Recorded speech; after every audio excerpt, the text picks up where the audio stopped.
Have you been annoyed by the unlha32.dll pop-up ruining your productivity? I'm Sophie Chen, a Windows support specialist.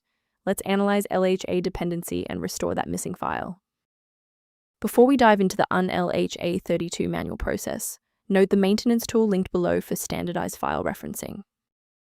This is the unlha32, the LHA Compression 32-bit library. It provides unmanaged routines for decompressing .LZH and .LHA archives.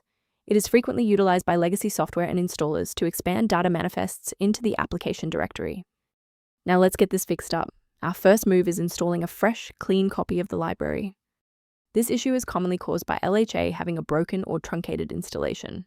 Reinstall the latest official version of LHA from the official website to ensure unlha32.dll and all related files are correctly replaced.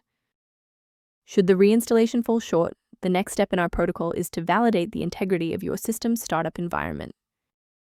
A standard restart allows the Windows bootloader to rescan your system directories and potentially recognize an unregistered unlha32 component. Before you go, bookmark this video or click the like button.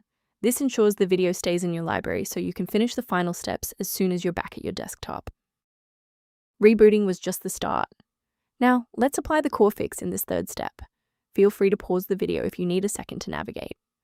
A restart won't fix broken performance counters, so we'll use step 3 to force a rebuild of those links. First, open command prompt as admin. Second, you're going to type lodctr/r, then hit enter. Why are we doing this? Well, performance counters often fail due to registry hive inconsistencies. By wiping and rebuilding these entries, we ensure the system can properly recognize and load the diagnostic library again. To prevent any secondary issues, I recommend a cautious approach to downloading individual system files. A quick safety warning: never download files like unlha32.dll from unofficial websites. These files are often outdated or bundled with malware that can compromise your personal data and system security.